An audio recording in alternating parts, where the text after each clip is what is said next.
on Generation Z, pandemic and lessons for higher education. Why only Generation Z? Generation Z is the growth enabler for our country. As we all know, India is the second most populated country in the world, and we have a demographic dividend. Our 65% of the population is youth, where the median age of our population is 28 years, which indicates that for India to become superpower, we have one advantage, that is our youth. If we are able to develop our youth rightly, our Generation Z in a right manner, we are able to make it skilled and employable. Maybe India's dream of becoming an economic superpower can be achieved. That's why other countries are scared of us. I hope I'm audible. There's some. Am I audible? Yes, Divya ma'am, you're audible. Please go ahead. Yes. If we talk about the generations which we have, who are like working generation, which we say that 65% of our population is youth, we have millennials who are already into the job market, who are performing their best possible during these times. They are millennials who were born between 1981 to 1996. Then we have Generation Z, who was born between 1997 and 2012. Now their age range is between 9 years to 24 years old. Now this generation of Generation Z, which we call, they are the one who are going to school, to colleges, to universities and getting education at all levels.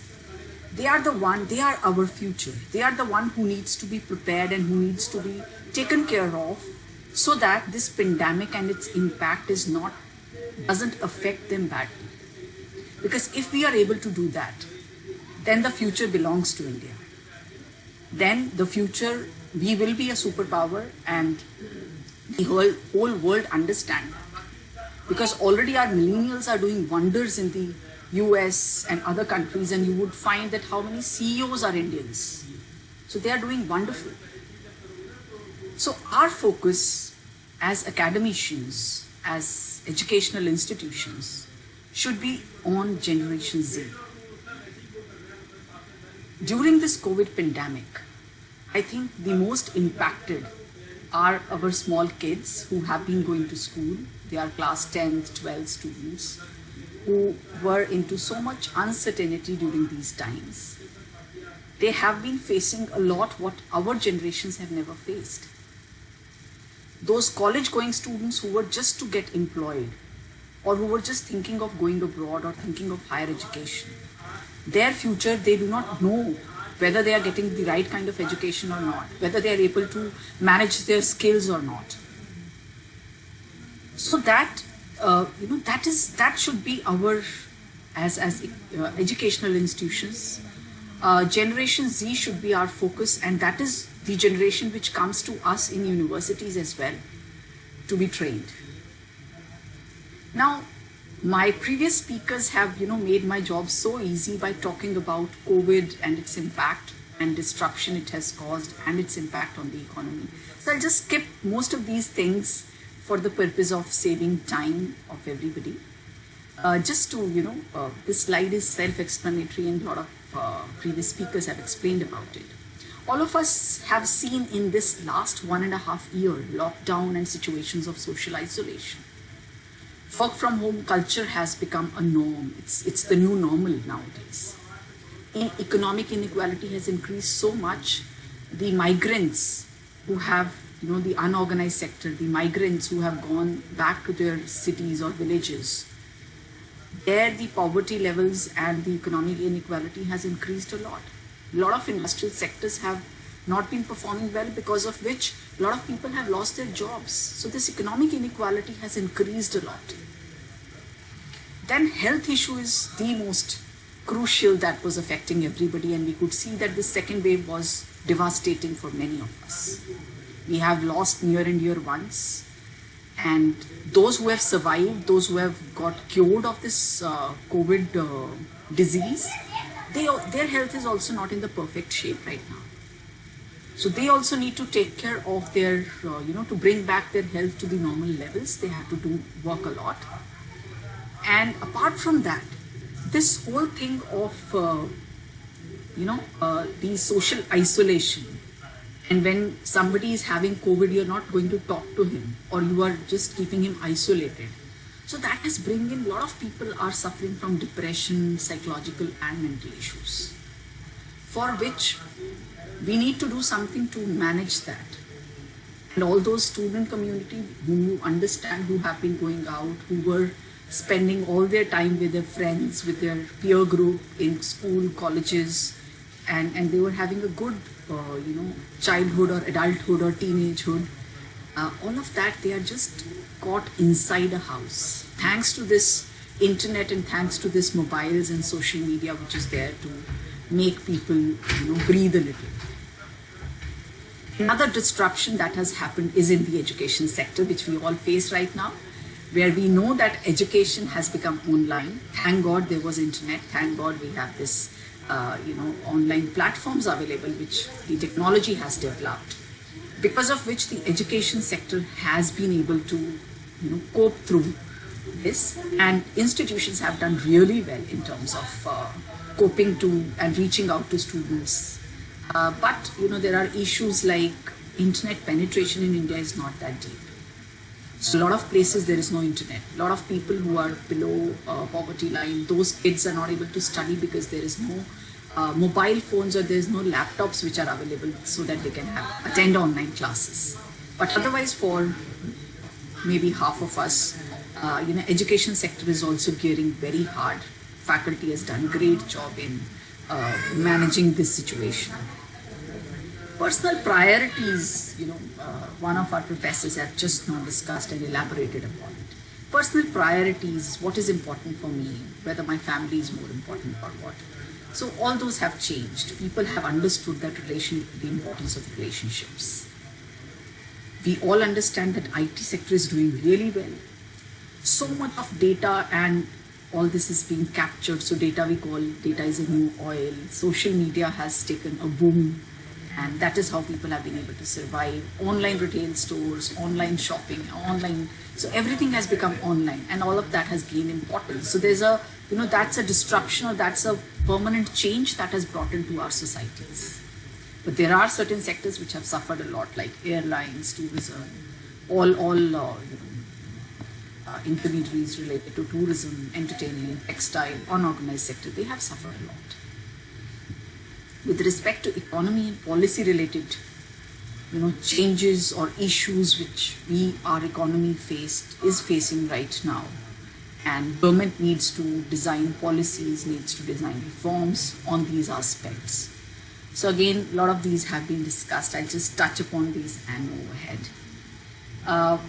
Yes, all economies throughout the world, and Indian economy as well, in the previous lockdown and the current lockdown, there has been economic slowdown. People have lost jobs, unemployment has increased, inequalities have increased.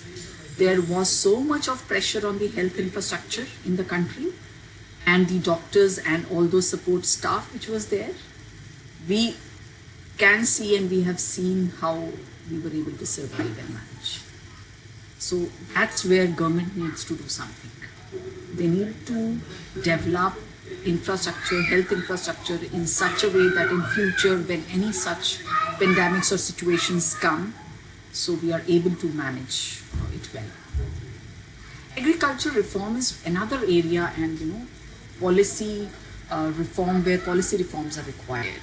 We understand, being an agriculture-based country where so much of our population is involved into agriculture, those farmers, we have seen what these farmers have gone through, and India needs to gear up on the agriculture reforms, because this is one sector which is not doing really well, but it is the base of our country. So as a government policy maker, maybe reforms are required at that point, at that place. Even with respect to social security, India doesn't has social security for everybody, but there are countries who are having good social security norms. So something with respect to pension, something with respect to insurance of everybody, because the lowest strata of our country is not even insured for any of these diseases or problems which they face. Another important challenge which every economy of the world right now is facing is environmental sustainability and climate degradation which is going on. Because it is being said that our future generations are going to face such climate problems which we have created for them. So for that, yes, environmentally, government is doing a lot of things, but this pandemic, has overtaken everything else, and those things have taken a backseat. But these are like burning problems for the country which needs to be sorted out. Social problem in the country also have increased, and there were earlier also a lot of societal problems which we know. But with this unemployment and with this kind of depression and mental issues which have come, these social problems to increase further. Cyber threats, with this online thing coming up and so much of online business going on, cyber threat is another area of challenge which government needs to address because of the social, because of the legal system framework which is available. Because everything suddenly became online. Although there were, financial sector was already online and things were were progressing a lot, but still the kind of cyber threats and cyber frauds that have happened during this pandemic. So regulations are required because we can see that fintech and data privacy and such kind of issues are also coming up. Regulation in the financial markets are required. Vaccination is the top priority of the government right now, and it should be, and that's how we can face this pandemic or end this pandemic at this point. With respect to youth, if we talk about at different levels, at the school level, college level, and university level, if we look at it, many students have been very sincere and getting education fine, but there have been students who were irregular, they were demotivated in between. And there are a lot of inefficiencies in the system because some students were not having laptops, some students do not have access to mobile phones. Some people, they do not have, they have poor connectivity in their cities and places. So those students are not able to, so not everybody is up to the same level. So we can understand that the knowledge which our youth has got in this 1.5 years, they have just been able to cope up with it. Apart from that, another challenge which student community or which our youth is actually facing is, when they used to attend classes face to face, there was a lot of teacher-student interaction that was happening. That is missing. And that has a lot of impact on the teacher, on the students. There is lack of mentorship because either the student is not reaching out to the teacher or the teacher is not able to reach out to the student to that level which, that physical classroom setting would, a teacher would be able to do. That is another, that's a very big impact which this generation, if this thing continues for very long, let's say, this online teaching thing. So this generation is going to miss out a big aspect of the teacher-student interaction that they get. This generation of students are not able to socialize. In student life, if we all recall when we were students, was it one day we were able to sit back at home? Every student enjoys so much coming to school, college, universities because of the socialization they are able to get, because of the peer networking they are able to make. They learn a lot from that environment in which they study. But with this, everything coming onto their, small rooms and coming online, they get distracted so much. They're not able to get that real connect, and they're not able to get that feel of the real environment of, socializing and peer network. So that can be a big challenge for the next generation to survive. Then career and job crisis is another challenge. When this pandemic hit for the first time, and right now also, there were students who were just at the borderline of just getting placed. Their placements have been badly affected. A lot of industrial sectors have, jobs have, companies have shut down their jobs. So there's lack of jobs as well. So in that case, So in that case, there is a problem with respect to looking at what is the change requirement of the job market and how these students can cope up with that. For the institutions as well, there is a big challenge to look at that, how to get our students placed at the right place. Because packages have gone down, companies have laid off a lot of employees. They're not ready to pick up employees again. There are mental health issues which the student community is facing. Because our student community or the youth, they were not, for all these years, they were not trained, and even for the millennial generation as well. Those generations were not trained to be emotionally strong, which now everybody is propagating that one should do yoga, one should focus on their, do meditation and focus on those.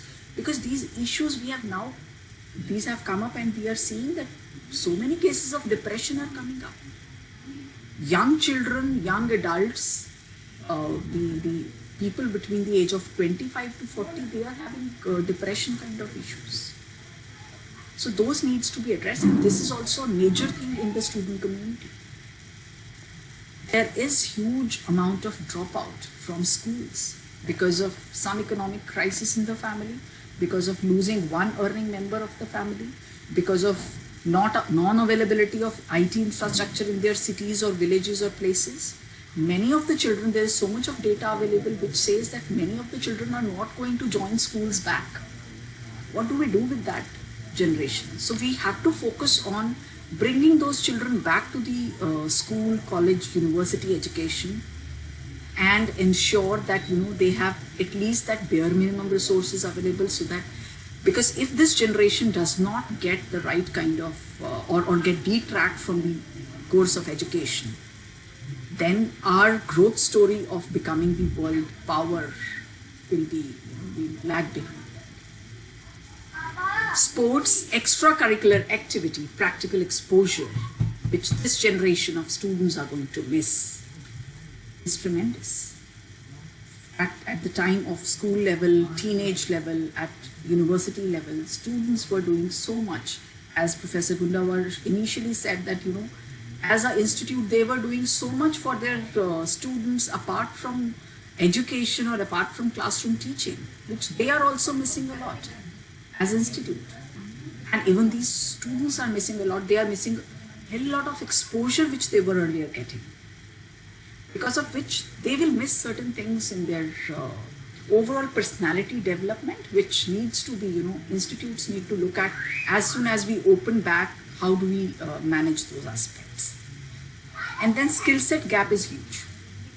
Already we understand that the industry requirement was changing very fast, and the kind of as management institutes and faculty, each one of us would appreciate that already industry was telling us that the MBA students which are coming out to them, there was a skill set mismatch. And with this COVID coming in as a disruption, the skill set gap has further increased, because now a new line of job market has opened up, for which our students, are they skilled enough or not? That's a challenge for all of us, that we have to prepare them for that. So we have to see that what is the current skill set gap and how do we fix that as institutes, as management teachers. Now let's talk about higher education challenges and what solutions we can have. Now this discussion of mine, I'm going to focus on 5 aspects of higher education challenges and what we can do about it. Now these 5 aspects relate to what can we do with respect to curriculum, or what should, as a management institute or as a university, we should do towards our managing these challenges. One aspect is curriculum. How should we change our curriculum? What should be the role of teachers? And what should be the teaching pedagogy? How can we keep our student motivated, empowered, emotionally stable, and prepare them for the future?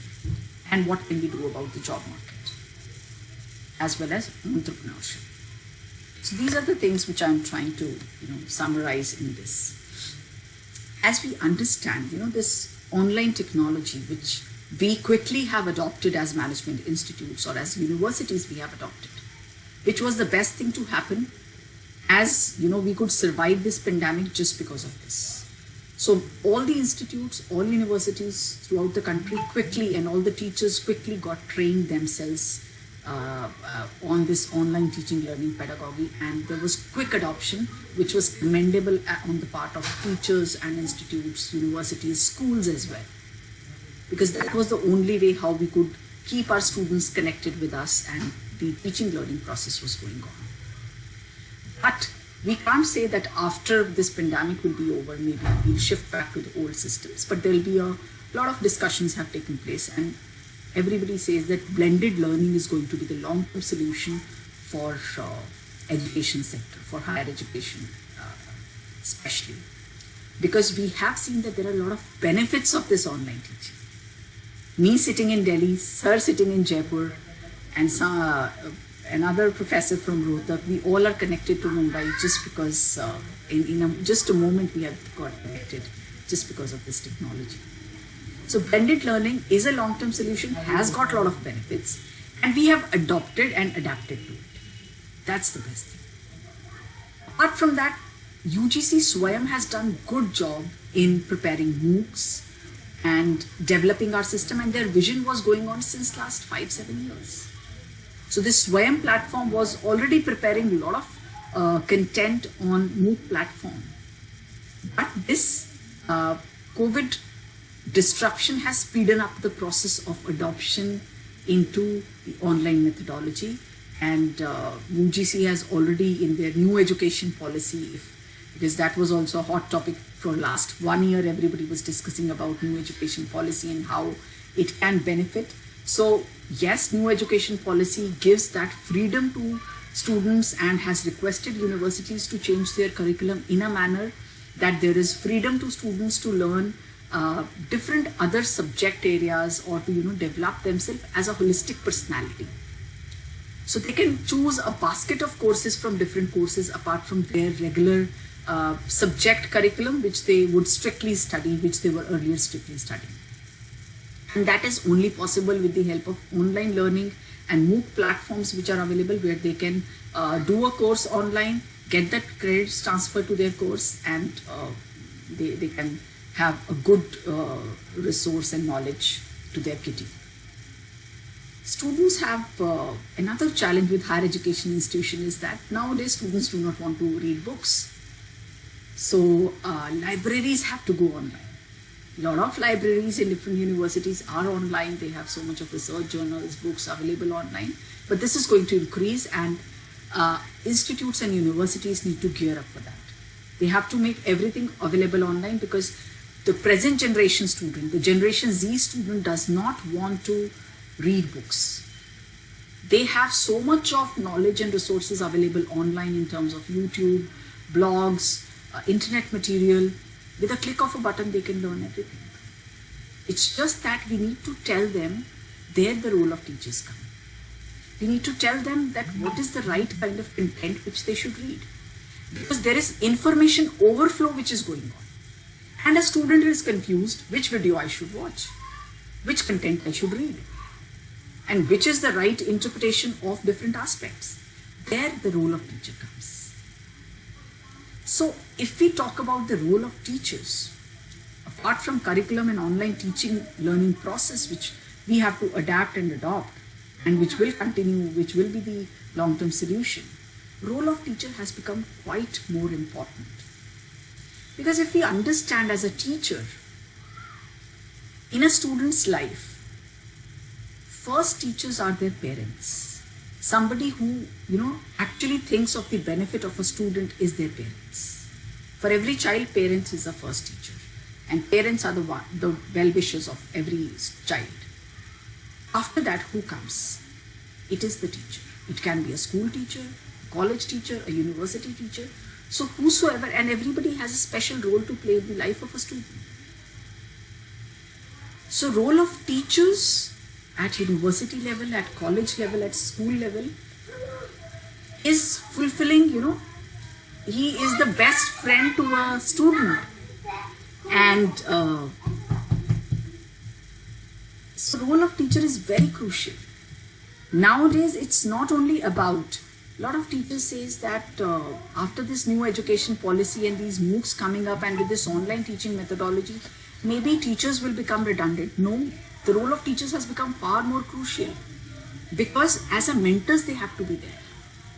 They have to do hand-holding to so many students, which technology or artificial intelligence or robotic teachers or online videos can't do. How will a student know that what is the right kind of content for him to study? He needs guidance of a teacher. In first year of MBA, if we talk about, a student requires a teacher to know that what should be the knowledge set or things he should understand or what knowledge he should acquire. In second year, he wants to prepare his CV, he wants to look for jobs, and he wants some career advice. So role of teachers to make sure that the student gets the right kind of knowledge, chooses the right career path is very important. And during this time of emotional crisis which we are facing right now, and the kind of mental health issues which have come up, I think the role of teacher has become all the more important. Because many a times, student knows no one whom he should talk about, to talk to. They can talk to their parents, but they are also having the similar sufferings, or they may not be able to understand what the child is trying to tell. There the teachers will come and guide. There the role of educational institutions come. So very importantly, we should look at and try to, and that's why UGC also recommends that we should have psychological or psychology counselors available in this in every institute, or we should conduct such sessions so that we understand that every student is is onto that growth path, and they have that emotional agility. Emotional agility is how speedily there are good and bad times which comes in everyone's life. If you have come across a bad time, how quickly, how fast you're able to deal with that mental situation and come out of it. And you come out stronger, you come out better, and you take lessons from that and you perform better. That's what a teacher has to tell the student. If you look at the industry sector, the industry requirement has changed a lot. Data is the new oil.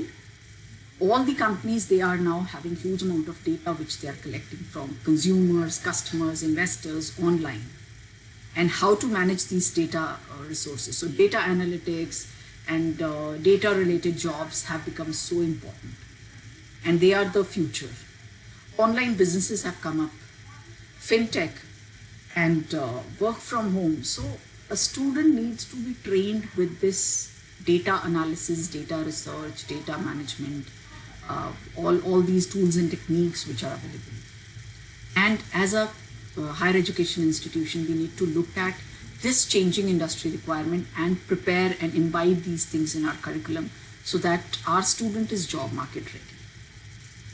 So we need to change our courses, and that's what UGC has also recommended in this new education policy, that you have to revamp your curriculum and try to, in the process of revamping our curriculum, those institutes will be able to survive, those universities will be able to do better, who will be offering some unique kind of courses, some new job market aligned courses. These courses can focus on sustainability. Now, yesterday I was reading that, one of the IITs have started a course on public policy. So an IIT, which is the top technology institution, offering a course on public policy, how that's related and how that's relevant, but that's the future. So you have to offer courses which are like very unique, related to, by understanding the present day realities and the job market realities. So there need to be courses which can be developed on sustainability, ethics, values, globalization, that means global plus local, something which is very local to the Indian market, because Indian market is a big market and companies, industries are coming from outside India to do business here. So some course which is actually very localized, which trains the student on understanding the local problems and the local solutions and how to understand Indian consumers better. Those kind of courses will be much sought after. Artificial intelligence, entrepreneurship, all of these courses, these students need to be trained.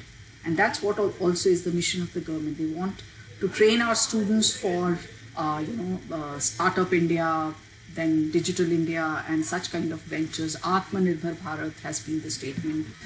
Last year we have been hearing so much.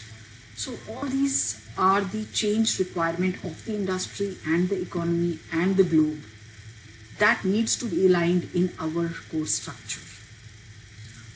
That will make our students job ready. And apart from that, all other things which every university can think of for bringing the all-round development of student is the most important. So role of teachers rather has increased so much. There is so much of tremendous pressure our teachers are taking at this point of time. And even institutes are struggling for making sure that the student who is coming to us, this generation Z, is kept safe and is trained well so that they actually become our future and they take India to a higher level. So that's all from